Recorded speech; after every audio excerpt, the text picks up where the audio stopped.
Halo, sorry sinyalnya kayaknya jelek tadi di saya atau di mana. Jadi saya putus dulu supaya nggak kebuang waktu checking.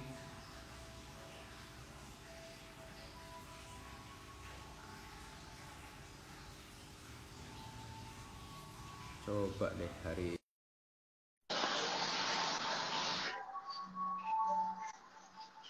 Sinyal sih oke sih harusnya. Halo, ada Mbak Ita. Halo, Nah, bagus nih bro. gimana? Nah, Lancar ini ya? bagus, ini lancar. Oke, Iya, iya. oke. Masalah teknis ada aja lah. Oke bro, apa kabar bro? Baik, baik. Gimana kabarnya? Baik juga di sini. Kita sama-sama satu kota tapi susah ya latihan bareng ya. Ya, maklum itu kan Susah. weekend banget ya, Bro. Jadi Ada sibuk ya. jadwalnya sibuk sih. Oke, bro. Gue mau nanya-nanya nih, bro. Jadi gini, berapa bulan ini kan kita work from home ya. Ini intronya nih. Kita berapa bulan ini work from home. Jadi banyakan di rumah atau bener-bener ada di rumah seharian lah istilahnya gitu. Nah, banyak yang cerita, banyak yang curhat. Gue di rumah aja berat badannya naik. Gue di rumah aja, aduh berat Iya, badan gue naik nih. Karena menyalahkan ini itunya lah gitu ya. Nah, iya, iya. gimana nih cara cara paling bijak untuk apa ya menjaga pola berat badan dulu deh bro. Iya, sebenarnya mungkin di rumah aja tuh sebetulnya kesempatannya bagus juga untuk kita lebih fokus untuk latihan kan. Kita punya waktu lebih banyak gitu dibanding waktu aktivitasnya padat gitu.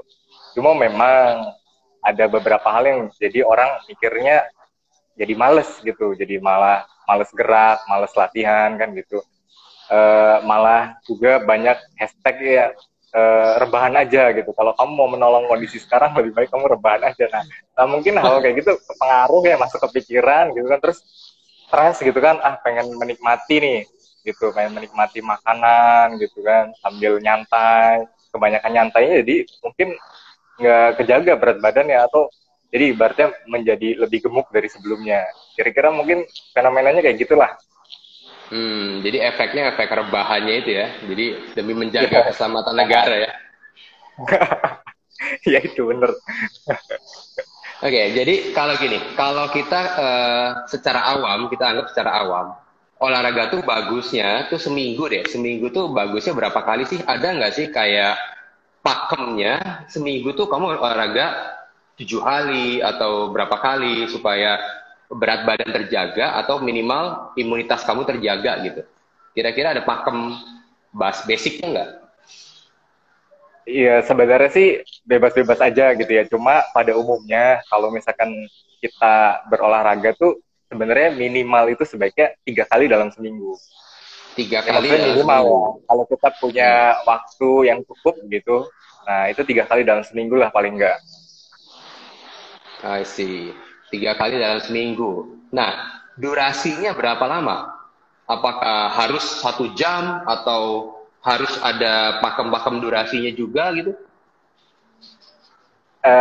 Biasanya tergantung sama olahraga yang dilakukan ya gitu. Kalau misalkan kita kayak melakukan latihan weight training atau resistance training itu mungkin bisa kurang lebih 1 jam lah. Udah cukup itu. Ya biasanya uh, ototnya juga udah mulai fatigue ya gitu. Jadi kalau menurut saya udah cukup 1 jam. Tapi kalau mungkin beberapa temen yang terbiasa melakukan latihan kardio durasi panjang itu untuk misalkan dia punya rencana untuk lari 5 kilometer, 10 kilometer, mungkin lebih kali ya dari 1 jam. Nah gitu. Tapi kalau untuk orang yang cuma pengen menjaga kondisi badan gitu kan, menjaga imunitas, terus kondisi fit tubuh, 1 jam kayaknya cukup. Bahkan bisa lebih kurang kali ya kalau di manage gitu, di pepet-pepetin kita bisa lakuin kurang dari itu. Jadi nggak ada patokan harus 1 jam latihan atau harus 1 jam setengah itu sebenarnya nggak ada ya, tergantung kebutuhan lah ya. Iya benar. Tergantung targetnya. Targetnya mau ngapain dulu bro ya gitu. Iya benar, setuju, setuju. Hmm. Nah, sekarang ini pertanyaannya di luar dari yang itu. Jadi saya mau nanya nih, kalau kita kan ada patokan nih berat badan menurut media sosial lah atau menurut orang, berat badan ideal tuh seperti apa sih gitu ya. Nah, ada nggak sih Iya. hitungan-hitungan secara simpelnya dulu nih, jangan yang susah-susah. Hitung-hitungan simpel lah. Ya, Gimana sih kalau cara yang hitung berat badan ideal? standarnya yang simple itu kan standar BMI ya, Body Mass Index. Nah, itu kan biasanya dari berat badan dibagi tinggi badan kuadrat ya. Dalam satuannya, satuan udah dijadikan meter gitu. Nah, nanti hasilnya itu harus di antara range-nya 18 sampai 25. Nah, itu dikatakan ideal lah. Kalau misalkan di atas 25 itu mulai berlebihan. Kalau di indeksnya nanti hasilnya kurang dari 18 itu berarti kita terlalu kurus atau kurang. Nah, tapi sebenarnya BMI itu Hmm. kurang spesifik, kurang kurang pas lah gitu kalau nilainya dari situ. Atau juga ada yang dari tinggi badan ya dikurangin 100 terus kemudian dikurangi lagi 10% dari sisanya gitu. Jadi misalkan Oh, 160 kurangi 100, 60 dikurangin 10%-nya dikurangi 6 berarti 54 nih kalau tingginya 160. Nah, itu juga ada yang model kayak gitu. Tapi kalau menurut saya lebih lebih tepatnya sih kita berdasarkan eh, pengukuran body fat ya, jadi pengukuran kadar lemak tubuh. Nah, itu nanti bisa ketemu idealnya lah dari berat badannya segini. Nah, body fat itu kan kalau cowok bagusnya di bawah 20% ya. Nah, kalau mau lihat hmm. terlihat lebih atletis di bawah 15%. Kalau cewek di bawah 30%, mau terlihat lebih baik lagi gitu ya di bawah 25% lah gitu. Oh, jadi body fat yang jadi patokan ya. Yang lebih Iya, lebih menurut menurut Novan lebih lebih oke, kita mengukurnya dengan body fat itu. iya, betul. Jadi dengan berat badan yang sama, sama-sama 60 gitu kan, tapi body fatnya berbeda, terlihat penampilannya visualnya pun jadi beda, padahal beratnya Ah, sama gitu. tinggi sama, berat sama gitu ya, tapi secara Iya, proporsi dari dalam badannya beda ya. iya, Ada betul. yang komposisinya muscle, ada yang komposisinya fat gitu ya. Iya, betul. Jadi secara garis besar kan kita bagi dua tuh komposisi tubuh itu kan. Dari bobot murni sama sisanya tuh lemak. Jadi bobot murni itu kepadatan tulang tuh ikut menentukan bobot kita juga kan. Terus kadar air, terus kemudian otot ya. Nah, otot rangka. Nah, dari situ sisanya itu yang tadi dikalikan persentase lemak tadi. Nah, bobot murninya ini yang kita sebenarnya jangan sampai waktu kita pengen mengikis lemak gitu atau turun berat badan nih bobot murninya terkikis banyak. Contohnya kalau kita sakit biasanya karena kita nggak olahraga karena sakit kan gitu. Biasanya kita mengalami penurunan dari segi bobot murninya juga. Mungkin lemaknya iya ada turun, tapi bobot murninya turun. Nah kita sebenarnya nggak pengen. Jadi kondisi yang baik itu lemaknya turun, tapi bobot murninya kejaga. Gitu. Bahkan Bobot kalau bisa murni naik. dijaga. Oh, I Iya. see. Jadi hmm, Jadi sebenarnya banyak faktor ya yang menentukan berat lu tuh udah ideal atau apa istilahnya badan lu tuh udah ideal tuh sebenarnya banyak faktor ya. Bukan cuman sekedar lemak dan segala macam yang ditakutin ya, bener nggak? iya benar. Benar, benar, benar. Setuju, setuju. Nah, kalau sekarang kan banyak nih kira-kira apa namanya program-program yang bisa dilakuin di rumah. Kira-kira seberapa efektif sih untuk latihan di rumah? Apa benar harus selalu pakai alat atau kita bisa pakai sesuatu yang ada di rumah atau sebenarnya bisa latihan olahraga tanpa perlu alat gitu? Sebenarnya olahraga ya nggak mesti tergantung sama alat ya. Mesti mesti juga harus ke tempat kebugaran gitu kan. Sebenarnya nggak juga. Jadi kita bisa lakukan tanpa alat dengan beban tubuh sendiri bisa. Karena kan banyak tuh ya panduan latihan di rumah nih gitu kan. Biasanya yang sifatnya HIIT tuh, high intensity interval training. Ya kan, Ah, misalkan 15 menit HIIT ngapain aja gitu kan dari mountain climb segala macam. Nah, sebenarnya itu efektif juga dalam rangka fat loss ya, dalam rangka fat loss itu punya peran yang cukup baik juga kalau kita lakukannya rutin. Pertama rutin, terus tentunya juga diikutin sama pola makan. I see, I see. Iya, jangan nanti kok udah rutin katanya bisa menurunkan kadar lemak nih dengan melakukan ini, tapi kok perasaan nggak turun-turun tuh, malah tambah gemuk kan. Ya bisa jadi karena kelaparan kan habis latihan gitu kan, terus Hmm. pesennya makanan yang disukai tanpa memikirkan nutrisinya seimbang atau enggak gitu ya, bisa jadi berantakan gitu.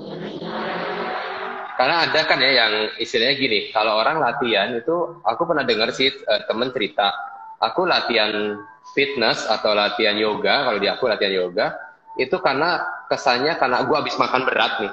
Gue kemarinnya habis makan berat, jadi hari ini gue harus olahraga gitu. Nah itu gimana coach pandangannya soal yang prinsipnya seperti itu? Gue makan martabak, gue makan burger atau apapun gitu ya. Oh berarti besok Iya, gue harus olahraga nih minimal 2 jam lari atau apa gitu. Nah gimana tuh? iya. Sebenarnya Bisa lelah nggak sih bro kalau badan kita kayak sistemnya kompensasi gitu? Jadi, oh habis makan segini banyak, gue olahraga segini gitu. Apakah berlaku seperti itu gitu? iya bisa-bisa aja cuma nggak tepat dan nanti jatuhnya capek gitu ya. Jatuhnya capek. Misalkan kita ngelihat misalkan kayak misalkan di label makanan nih. Misalkan kita makan instan kan ada tuh biasanya berapa kalori. Misalkan katakanlah Sambil eh ngopi ya bro? yo misalkan 400 kalori nih. Oh iya, berarti saya udah masukin 400 kalori dari mie instan yang gitu tuh. Lu makanan yang tadi, yang dari pagi sampai malam. Ya kan, udah tambah lagi mie instan. Oh, besok pengen latihan lebih keras lah gitu. Nah, sebenarnya jatuhnya latihan pun kalau diukur tuh sebenarnya nggak banyak kalori banget gitu tuh. Katakanlah misalkan kita lari 1 kilometer itu biasanya perbandingannya ya, perbandingan itu 100 kalori 1 kilometer pada umumnya gitu kan. Berarti kalau misalkan Betul, mau betul. 500 kalori berarti harus 5 kilometer gitu kan. Kan capek ya sebenarnya. Hidup kayak gitu. Capek bro. Jadi kalau sebenarnya Mhm. prinsip kayak gitu nggak pas. Nggak pas kita habis makan apa terus kita geber gitu. Olahraga gitu. Nggak pas banget lah. Hmm. Nah itu kalau balik lagi nih, kalau kita mau ngomongin latihan dan pola makan, gimana sih sebenarnya pola makan yang bagus supaya mendukung? Artinya gini, masa sih ada pola makan kan harusnya nggak makan supaya kurus atau supaya fat loss. Nah takutnya kan ada orang berpikir seperti itu. Gue harusnya nggak makan nih, Hmm. dipotong. Jadi cuma makan 1 kali sehari supaya intake kalorinya defisit gitu kan. Dan Iya, latihannya iya. harus digeder gitu. Saya sih pernah nyoba, Iya. tapi nggak berhasil seperti itu karena malah jadi pusing gitu. Jadi yang kayak kayak tekor tekor bensin gitu lah. Nah Iya, gimana iya, tuh iya, pola iya. makan? Nah, pada prinsipnya orang menjadi gemuk tuh karena kelebihan kalori gitu ya, karena kalori masuk lebih besar daripada kalori keluar.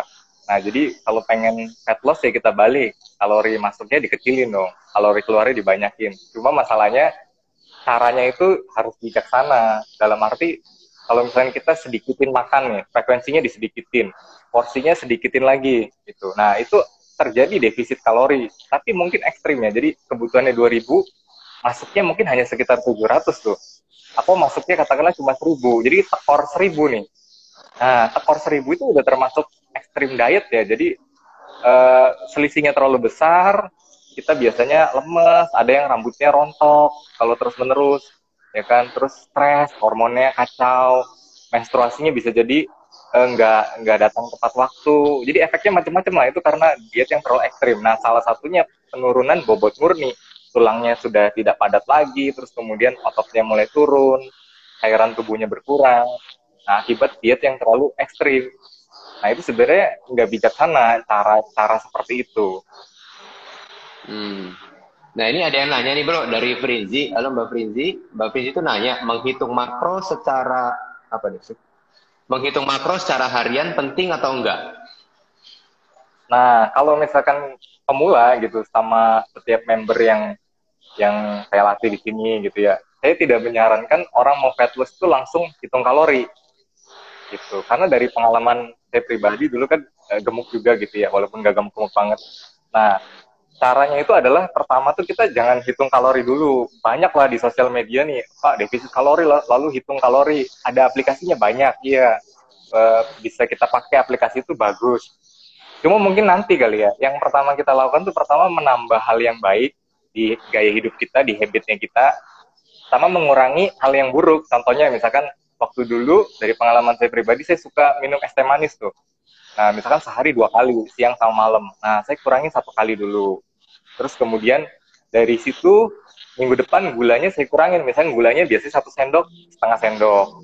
Nah, itu hal-hal yang buruk kita kurangin. Lalu hal-hal yang baik kita tambah. Misalkan apa? Misalkan olahraganya seminggu sekali nih. Oh, ditambah lah. Jadi 2 kali seminggu. Nah, seperti itu kan. Oh, ikut kelas yoganya ditambah nih. Satu kali jadi dua kali, misalkan seperti itu. Jadi menambah hal yang baik, mengurangi hal yang buruk. Baru setelah kita terbiasa, umpama kita nggak biasa makan sayur nih, tambah hal yang baik, kita makan sayur. Nah, kita kurangin makanan-makanan yang tinggi kalori, yang digoreng-goreng segala macam, walaupun nggak ekstrim ya. Setelah kita lewati fase 2-3 minggu, oke lah sekali-kali kita track kalorinya. Selama ini saya kelebihan atau kekurangan sih? Nah, ya itu pun nggak usah setiap hari. Saya pernah datang ke sebuah workshop mengenai fat loss gitu ya, dibahas nutrisi. Nah, si pembicaranya itu bilang tidak ada ahli seorang nutrisionis juga gitu yang menghitung kalorinya setiap hari, itu nggak ada. Jadi itu karena kita sudah coba men-track 1-2 hari, kita udah tahu, terus kita juga udah ingat kan takarannya seperti apa. Lalu kemudian setelahnya udah, kita nggak perlu lagi gitu. Jadi nggak perlu secara setiap hari menghitung detail satu persatu apa yang gitu. Biasanya kalau orang yang begitu, bro, biasanya orangnya dia cenderung tidak mau menambah hal yang baik, mengurangi hal yang buruk. Jadi dia pengen makan suka-sukanya dia, asal saya tidak kelebihan kalori, gitu aja. Nah, jadi ya biasanya kasusnya seperti itu. Jadi dia perhatikan kalorinya tuh, karena dia pengen makan yang dia suka terus, gitu.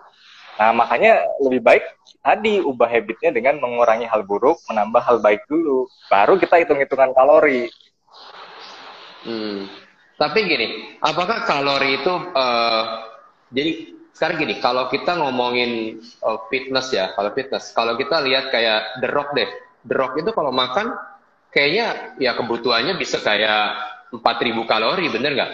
4.000 kalori kan? Betul. Jadi kan setiap orang pasti punya kebutuhan nutrisi yang berbeda, bener nggak?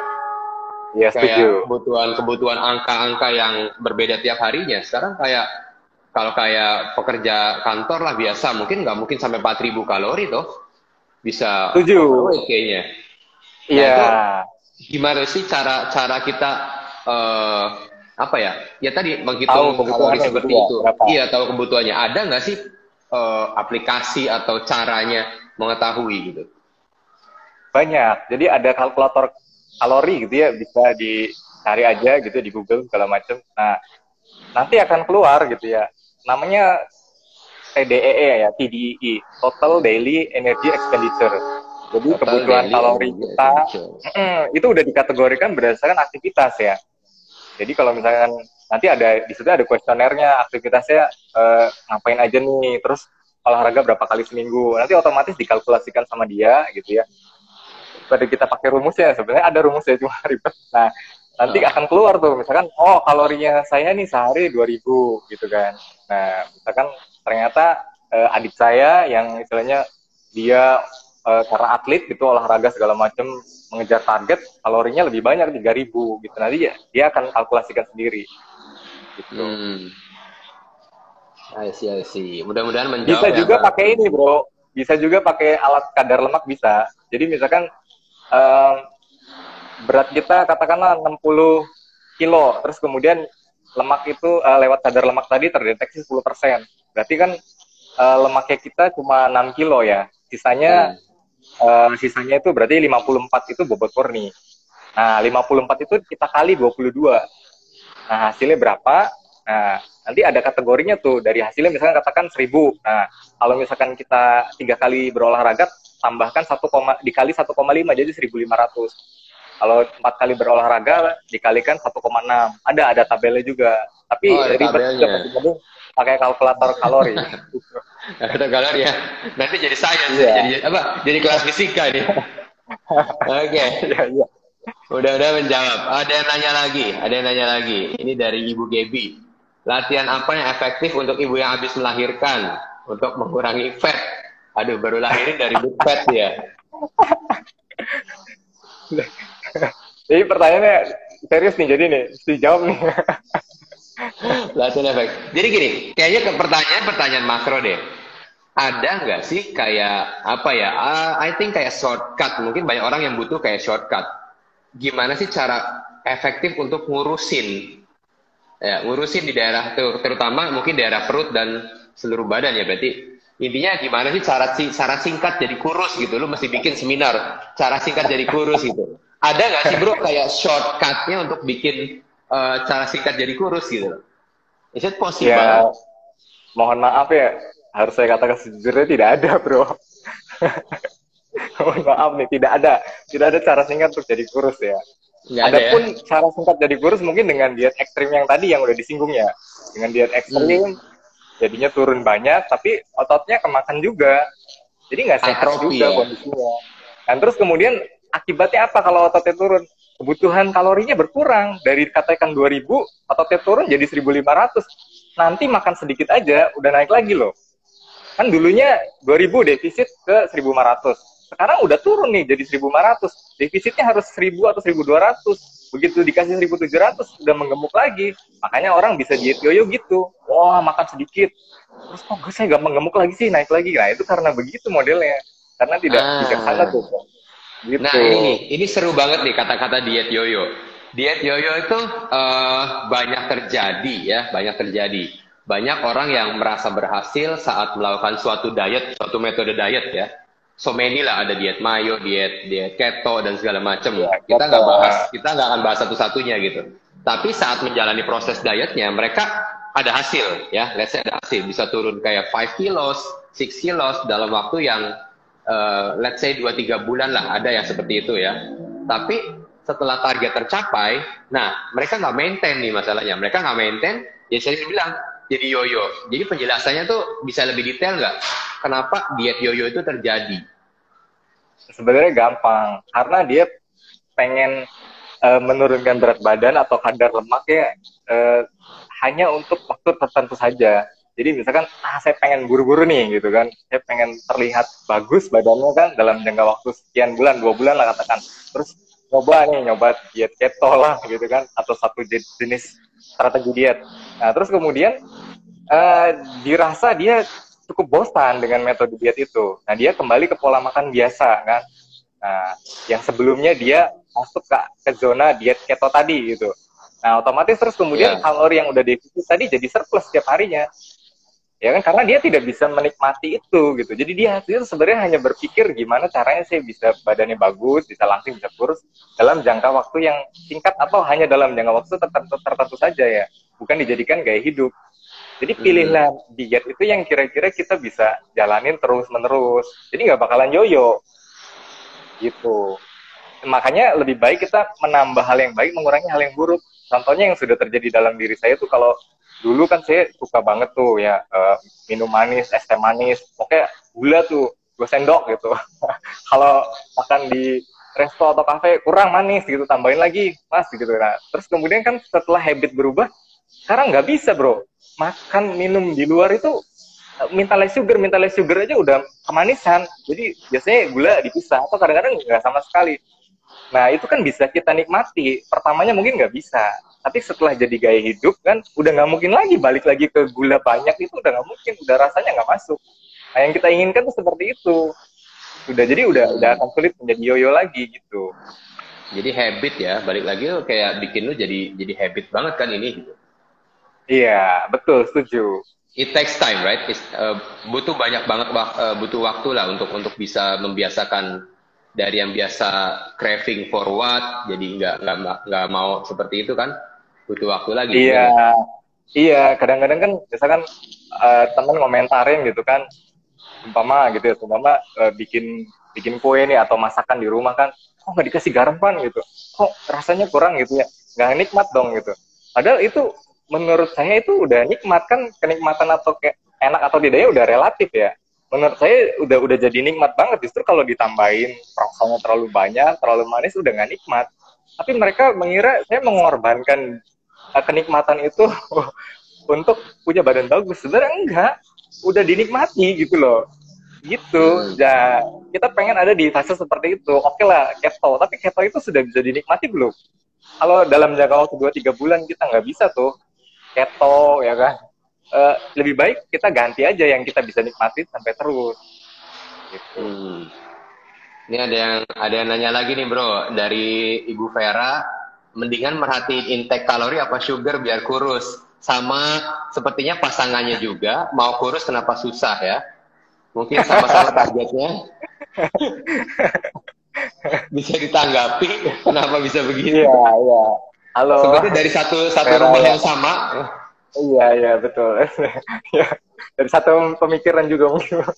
Jadi sebenarnya nggak usah hitung kalori dulu ya. Yaitu saran saya sih coba tambah hal yang baik. Ya, kurangi hal-hal yang mendatangkan keburukan lah begitu kita. Nah, dari situ nanti kalau kita udah mulai terbiasa kan, baru kita coba kita bener nggak sih satu hari ini kita sebenarnya regulernya gitu ya sudah defisit kalorinya atau jangan-jangan kita kelebihan. Karena banyak jenis-jenis makanan yang sebenarnya nggak mengenyangkan gitu, tapi kalorinya tinggi. Ya contohnya kayak contoh kecilnya lah wafer. Wafer kan nggak kenyang tuh satu kepingnya, ya kan? Tapi itu sebenarnya kalorinya lumayan. Kalau kita lihat tabel kalori per servingnya di belakangnya gitu, per saji misalkan wafernya ada 6 nih, per sajinya 3 kali saji, berarti satu kali sajinya harusnya 2 kan? Orang kira satu kali saji itu 6-6-nya dimakan bro. Nah gitu. Satu kali saji misalkan 200 kalori gitu kan, berarti satunya 100 kalori gitu. Berarti 600 satu bungkusnya gitu misalkan. Nah kita nggak sadar bahwa itu 600 kalau kita makan nasi putih sama sayur kan, sama telur tuh nilainya bisa di bawah wafer satu bungkus tadi. Nah itu kan kadang-kadang perlu kita ukur ya biar kita nggak salah. Oh, saya cuma makan sedikit kok gitu kok. Cemilan-cemilannya gitu tuh. Nah ada jenis-jenis seperti itu yang ketika kita menghitung kalori masukin ke aplikasi atau lihat nutrition fact tabelnya, jadi kita paham. Oh, tapi tujuannya sih untuk itu sih, bukan terus-terusan ngitung terus tiap hari. Nah, kalau kita ngomongin soal pecinta gorengan gimana tuh, Bro?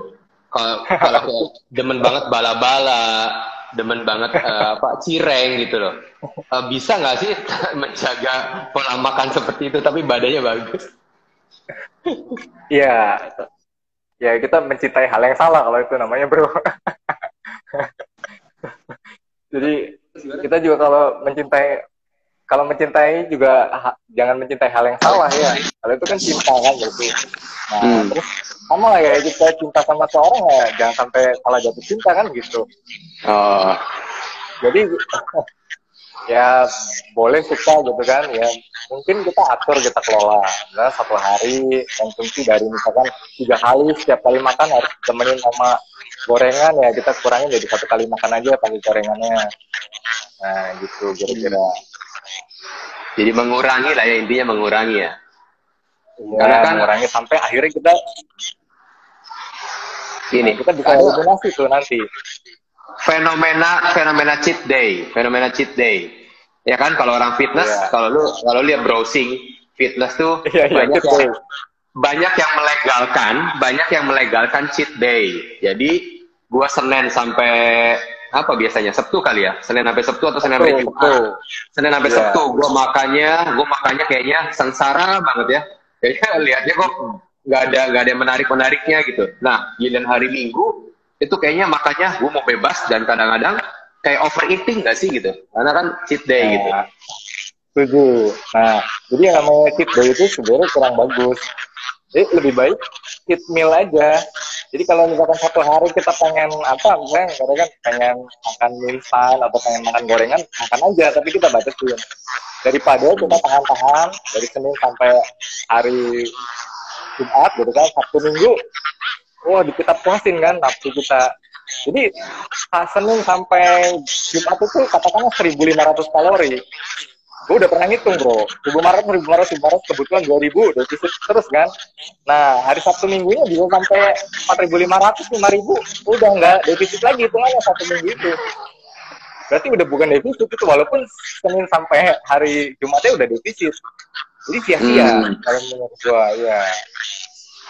Oh, I see. Ini ada yang nanya nih, karena gini ngebahas gorengan nih, ada yang nanya. Novi nanya, kalau gorengannya bikin sendiri, tuh lihat, bukan yang beli pakai plastik itu loh, oke? Okay? Iya. Kalau itu gorengannya bikin sendiri, terus apa sih digoreng pakai, dia goreng pakai air fryer. Iya. Itu gimana tuh bro? Tetap gorengan ya, tapi air fryer.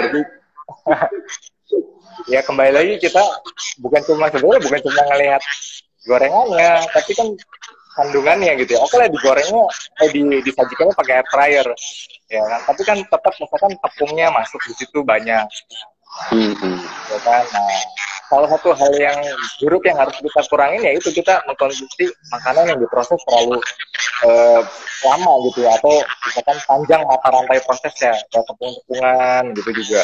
Nah, kita kurangin gitu. Jadi oke lah itu bisa membantu ya mengurangi nilai kalori dari minyak. Tapi bahan utamanya kan tetap aja. Kecuali kalau komposisi dari bahan bakunya bisa diubah-ubah, diutak-atik mungkin oke lah. Nice ya. Jadi mau apapun, mau pakai air fryer atau pakai apapun ya tetap jangan. Oh, ada satu lagi, tepungnya pakai oatmeal, tetap ngakalin. Pokoknya kalau pencinta gorengan mas segala cara, pokoknya nih gorengan ini harus masuk ke menu. Ini si Christine. Oke, jadi pokoknya kalau udah gorengan lover, semua halal aja pokoknya. Iya. Ya, karena ini masuk ke bahan baku, oke lah, membantu. Kalau kita pakai oatmeal, membantu. Membantu ya? Ya, dibanding kita pakai tepung terigu ya. Iya, jadi bahan bakunya, penyajiannya dua. Ya. Jadi kalau kita perhatikan dua-duanya oke. Kalau perhatikan salah satunya doang, misalkan bahan bakunya katakanlah sudah bagus bro. Dada ayam kan 80%-nya protein tuh. Nah, dibandingkan paha. Nah, itu bahan bakunya oke, tapi disajikannya digoreng, deep fried gitu. Ya, sama aja kan gitu. Lemaknya jadi banyak nambah ya, lemaknya kalori jadi gede ya. Iya, jadi penyajiannya gimana, bahan bakunya gimana, dua-duanya tuh harus sinkron. I see. Ini ada yang nanya lagi nih, dari Mbak Hana, sering dibilang kurus banget sekarang, padahal Bebe sama dengan 3 tahun lalu sebelum rajin olahraga. Oh, ini yang tadi dibahas nih bro, cuman mungkin bisa jelasin lagi dari soal komposisi mungkin ya. Kurus banget, padahal berat badannya sama.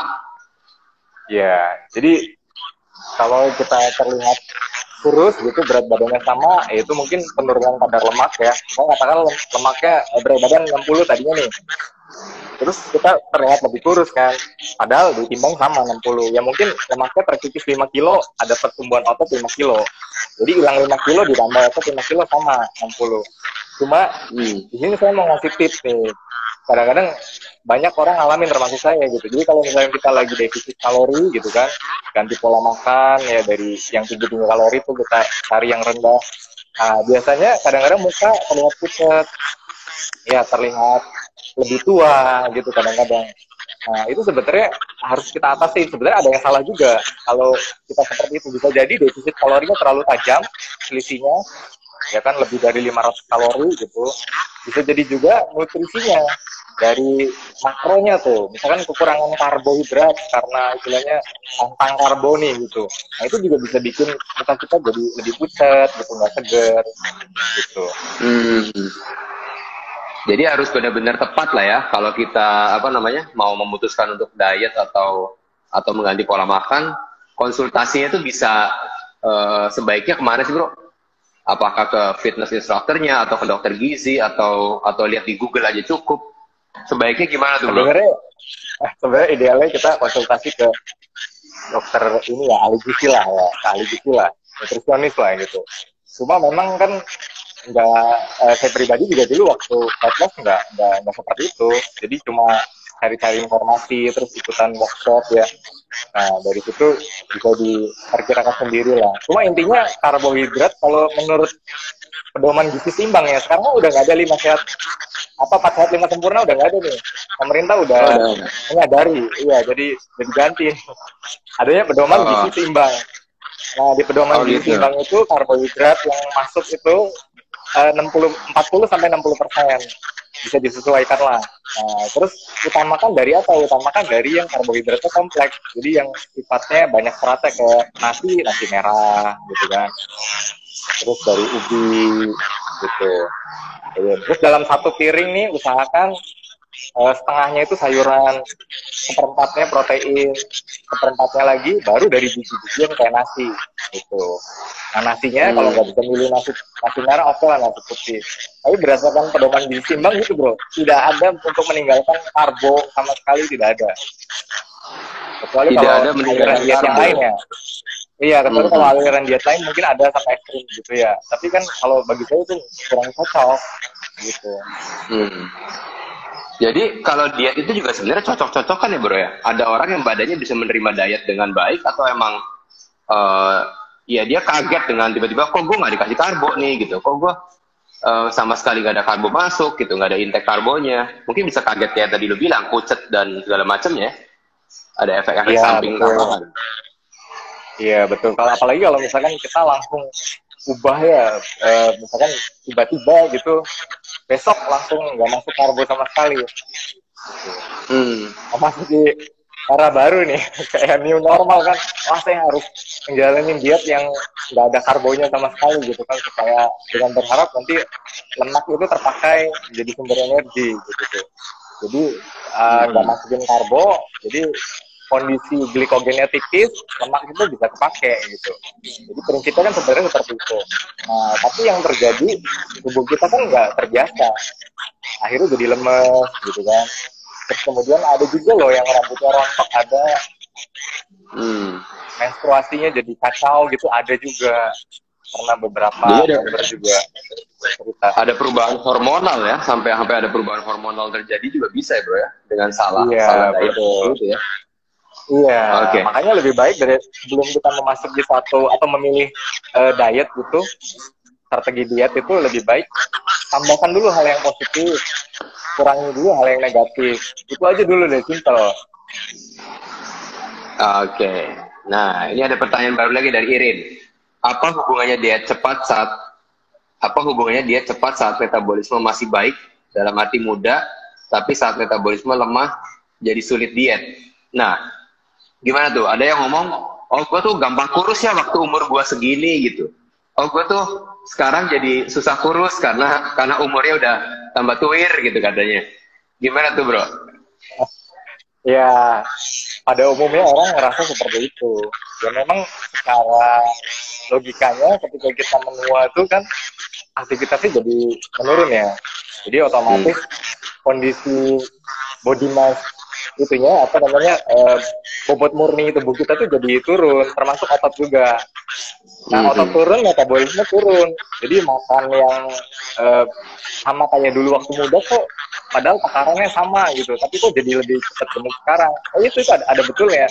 Tapi kan kalau misalnya kitanya berolahraga terus kemudian ada pertumbuhan massa otot gitu ya, atau paling nggak menjaga lah, otomatis nggak jadi turun dong metabolismenya. Hitungannya kan bobot murni kali 22, bobot murni yang nggak turun ya metabolisme nggak turun, bahkan bisa naik.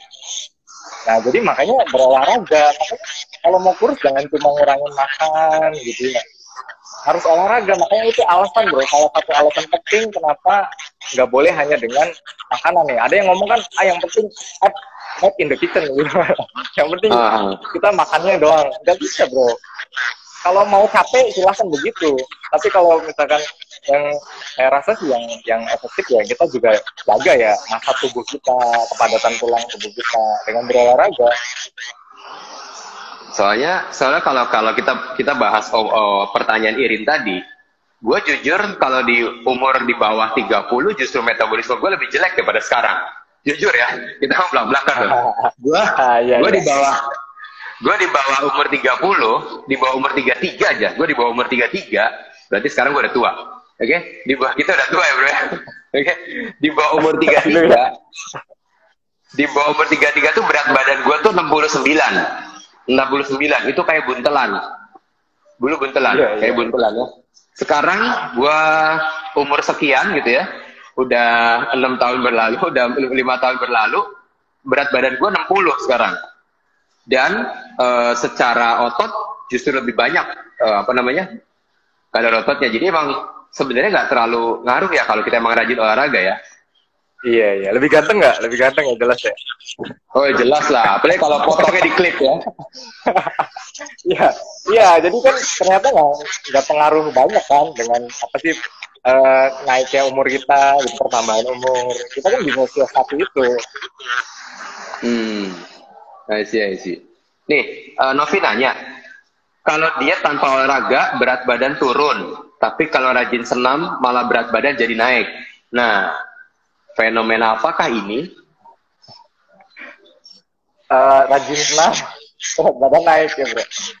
Nah, Ya kita harus telusuri dulu ya. Naik itu bisa karena kitanya banyak makan, bisa juga karena kita waktu senam ada kenaikan massa otot, bisa karena kitanya tadinya nggak bergerak jadi bergerak, kan ada pertambahan massa otot, terus kemudian jadi bobot kita naik gitu. Bisa juga banyak faktor itu. hmm. Jadi sebenarnya masalah naik berat badan atau turun berat badan balik lagi ya, lu mesti ngecek body fatnya ya. Nggak selalu, Iya, maksudnya nggak selalu kenaikan itu juga buruk. Artinya kalau emang naiknya dari otot ya it's good kan gitu. Karena iya, waktu bagus kemarin bagus. waktu aku bikin story juga ada beberapa orang yang berusaha untuk menaikkan berat badan. Ada untuk menaikkan berat badan. Contohnya saya aja waktu dulu pengen banget nih berat badannya, waktu dulu banget ya, itu pengen berat badannya 50 kilo. Kayaknya susah banget gitu. 50 kilo tuh dulu masih 44 kilo kayaknya, ceking banget. Karena emang dulu saya ceking banget. Tapi ya susah banget untuk naikin berat badan. Nah, kalau lu mau naikin berat badan, tapi dalam bentuk artinya gini, gue nggak mau gendut gitu loh. Cuman gue mau naikin berat badan, ya berisi lah, ngerti gak? Kayak model-model endomorph gitu. Atau mesomorph, sorry. Bukan endo, kayak lebih berisi. Nah, gimana tuh? Pola latihan sama pola makannya gimana? Kalau lu mau naikin berat badan tanpa terlihat gemuk gitu. Oh, ya berarti harus kalori surplus ya, jadi bukan defisit ya. Nah, cuma Ya, surplus itu ini jangan salah. Surplus itu bukan berarti kita makan bebas kan, terus kalorinya jadi bisa berlebih dari kebutuhan kita kasih 2.300 kebutuhan 2.000, oke itu nambah bobot, tapi pertambahan bobotnya dari mana nantinya? Apakah dari lemak? Kan kita nggak pengen ya. Kalau kadar lemak terlalu tinggi, ya kan, penampilannya tadi dibilang kan jadi nggak bagus, jangan pengen terlihat baik ya. Jadi otomatis kita atur pola makannya. Nah, atur pola makan itu kebutuhan protein kita usahakan minimal lah 1 gram kali kilogram berat badan kita. Nah, terus kemudian porsi karbohidratnya sekitar 40-60% aja di antara itu. Jangan terlalu lebih juga. Karena kalau berlebihan, apalagi kalau kita milihnya karbohidratnya sumbernya dari yang sederhana kayak gula pasir, nah itu kecepatan diubah karena indeks glikemiknya terlalu tinggi ya, jadi kecepatan diubah menjadi glukosa itu tinggi. Begitu nggak kita pakai, insulin kerja, terus kemudian kita simpan bisa lemak gitu. Jadi bobotnya kita nambah aja cepet kalau makan atau minum seperti itu. Cuma kan akhirnya pertumbuhannya dari lemak. Nah, kita hindari itu lah. Jadi kita pilihnya karbohidratnya yang kompleks gitu. Pertama yang sifatnya cepat serap cair gitu ya, itu kayak gula, itu kita hindari. Nah, terus kemudian perbanyak kebutuhan kita kan serat ya, paling nggak setiap kali makan tuh setengah piring kita tuh dari sayur dan buah-buahan, atau kita bisa pisah nanti setelah makan baru makan buah. Nah, itu membantu kita sebenarnya mengalami pertumbuhan bobot gitu, penambahan bobot tapi dari massa otot, jadi nggak ngasal aja gitu. I see. Bro, ini ada yang nanya juga nih dari Gaby. Gimana cara menyeimbangkan yoga dan gym? Karena gini, ada pertanyaan, ada member gym yang bilang, waduh kalau gue ikut yoga nanti otot gue susut dong. Kan gue mau badannya gede nih, gue ikut nge-gym, gue mau berotot. Kalau di yoga nanti kayaknya otot gue susut lagi gitu loh. Nah, gimana tuh? Dari sisi Nah, fitness sebenarnya training. nggak ada hubungannya bro antara kita setelah latihan beban besoknya, ya kan, atau latihan beban pagi nih kita sorenya kita yoga terus ototnya jadi susut nih gitu. Nah, otot kita susut itu biasanya itu karena tadi diet ekstrim ya, jadi nutrisinya kurang. Ya, yang terjadi seperti itu bukan karena kita melakukan satu pola latihan tertentu. Termasuk yoga. Yoga itu kan sebenarnya kan dia tuh termasuk resistance training, cuma kategorinya biasanya banyak melakukan hold isometrik ya. Nah, isometrik itu sebenarnya termasuk latihan beban, cuma dia memang sifatnya statik gitu. Jadi sebenarnya ya justru di situ ini juga mendukung juga pertumbuhan massa otot gitu kan. Kalau merasa di stretch terus kemudian menyusut gitu, sebenarnya logikanya dari mana gue juga nggak tahu. Enggak, soalnya banyak yang ngomong juga sih ke saya. Gue kalau fitness takutnya otot gue susut. Gue juga yang, serius tuh ngomong gitu. Cuman ya it's fine aja gitu. Karena emang For some reason sih emang kalau lu nge-gym kemudian ke yoga, itu gue ngerasain susahnya setengah mati bro. Badannya tuh udah kayak besi, lu coba untuk ngebengkokin dan itu sakit banget kan gitu. Itu bener-bener kaku gitu ya, kaku banget gitu kan, very very stiff kan.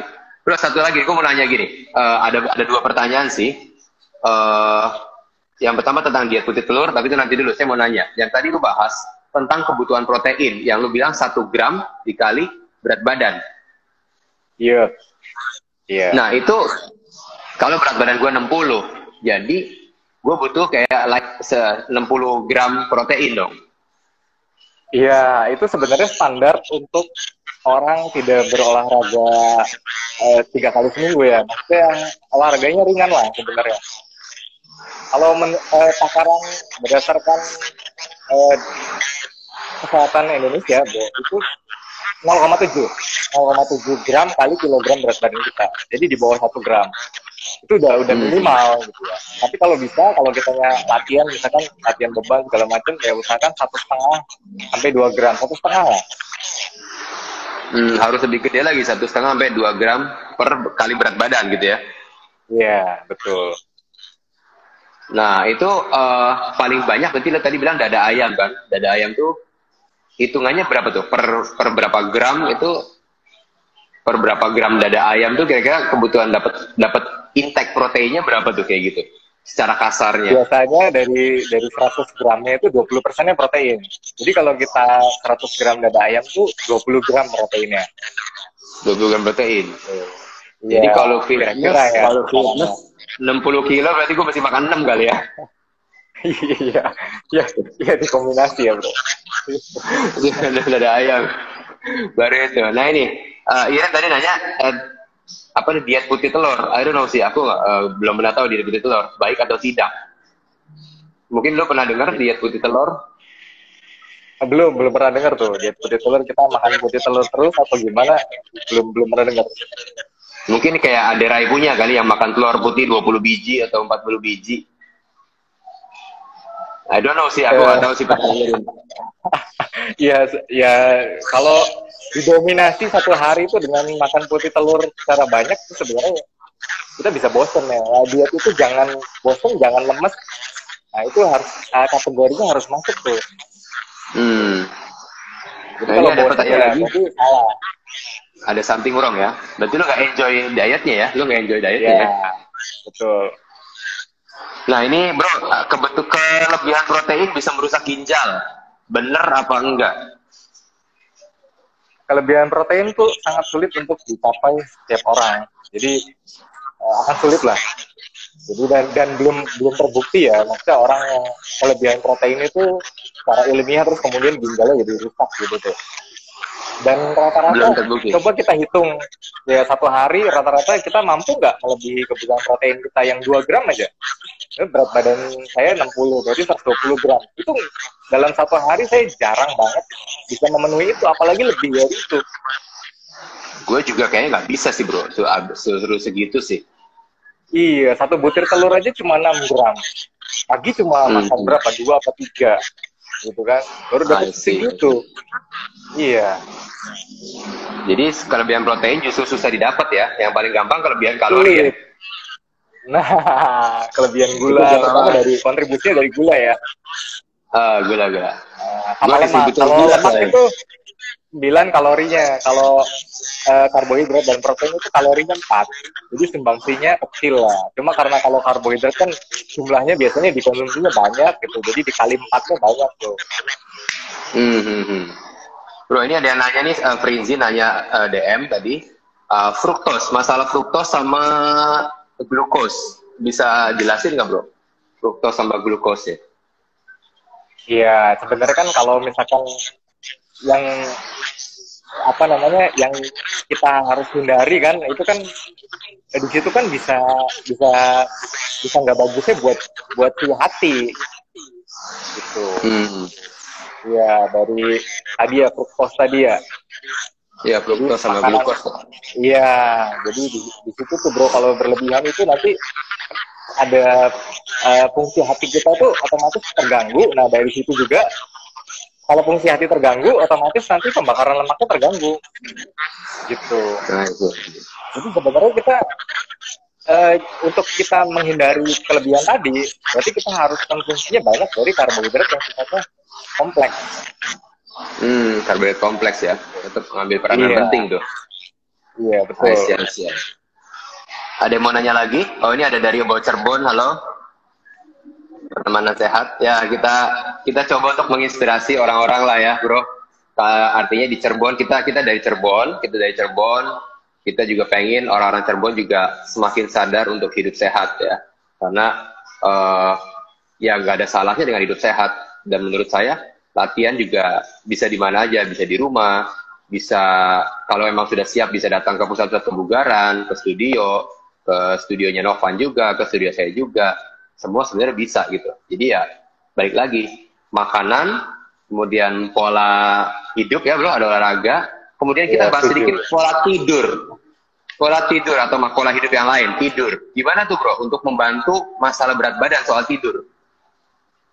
Oh jelas, karena itu pengaruhnya nanti ke masalah hormon ya.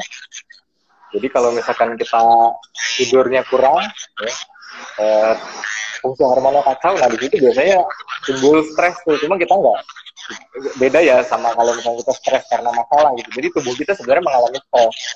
Nah kompensasinya biasanya nanti mempengaruhi ke nafsu makan kita. Biasanya jadi kita lebih sulit memilih ya, mengontrol pilihan segala macam. Karena tadi kompensasi dari fungsi hormon yang kacau. Oh, I see. Ya. Banyak hormon kortisol yang rilis ya dari tubuh kita tuh, gitu. Nah, pentingnya di situ untuk tidur cukup tuh. Nah, kalau gue pernah dengar overtraining juga bikin nggak bisa tidur, bener nggak sih bro? Ah, itu setuju, bener. Overtraining kan ada orang latihan kayaknya, gue latihan tuh sehari mungkin 2 jam atau lebih dari itu gitu, malah jadi nggak bisa tidur. Gimana sih? Iya, dijelasin dong. Iya, karena itu biasanya pertama dari hormon tadi ya. Jadi kortisolnya dia banyak keluar, terus jadi bikin kita tuh jadi gelisah gitu kan.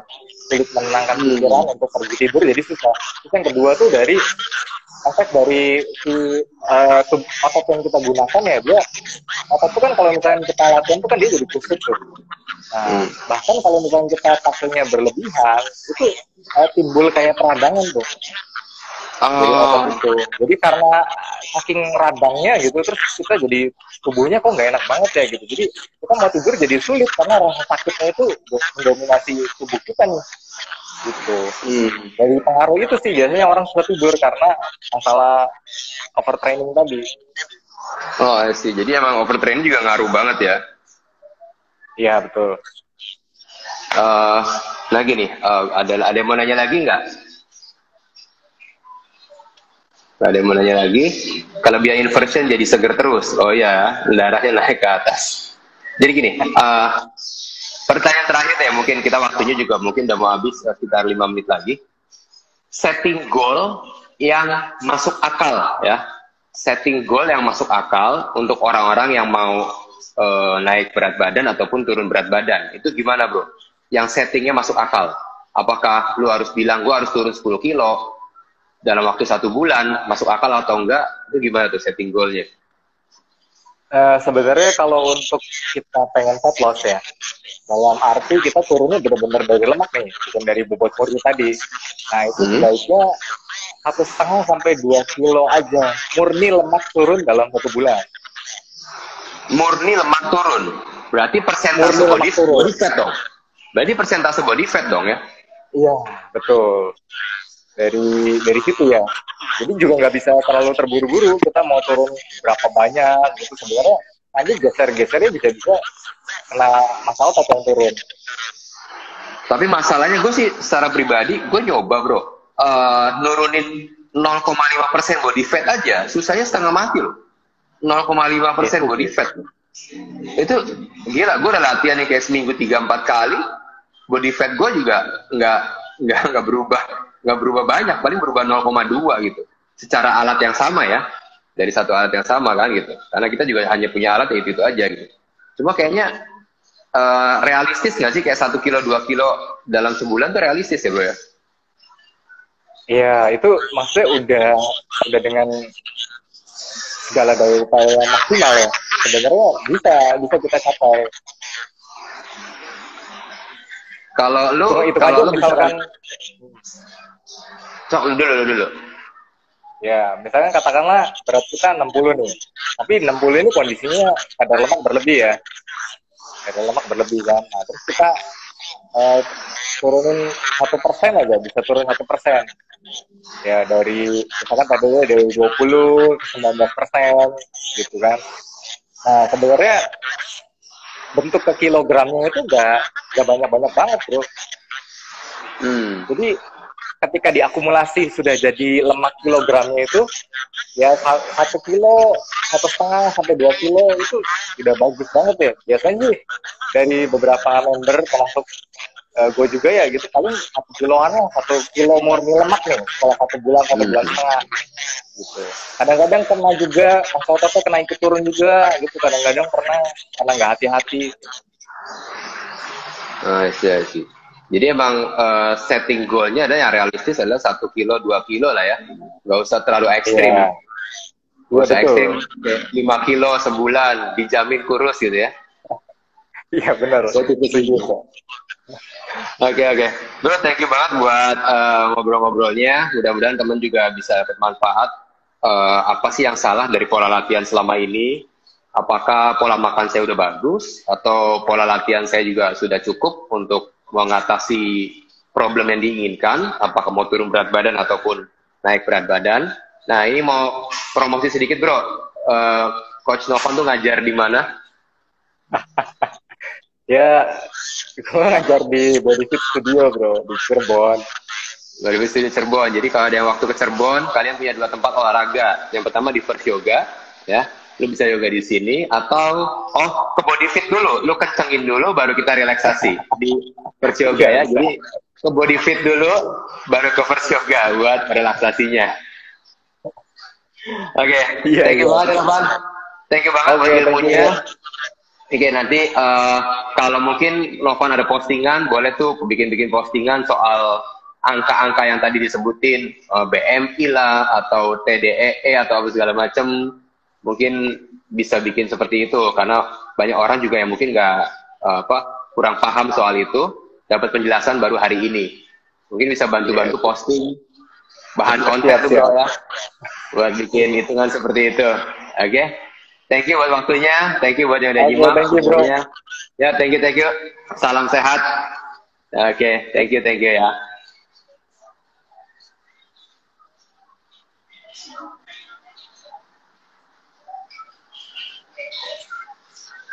Oke, thank you yang udah nyimak. Semoga obrolan tadi bermanfaat buat kalian semua. Oke, jadi setting goal yang kira-kira masuk akal buat kalian sendiri. Jangan terlalu terbeban dengan olahraga atau dietnya. Oke. Thank you. Selamat siang.